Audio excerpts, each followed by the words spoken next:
Alam nyo, kung hindi sana nagloko ang mga babae sa relasyon, wala sanang SIM card registration. Ang mga babae parang pansit lang daw yan. Hindi dahil pampahaba ng buhay, kundi kulang pag walang tuyo.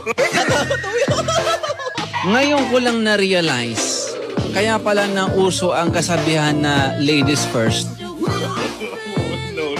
Kasi mga babae naman talagang magaling sa umpisa. Ang mga babae matagal yan maligo, matagal kumain, matagal mag-ayos. Pero iso Santa Maria Elementary School, mabilison magduda. Ang mga babae daw parang wifi lang daw yan. Pagkasama mo, stay connected. Pag alis mo, searching for other device. Sorry girls ha, tabla-tabla na.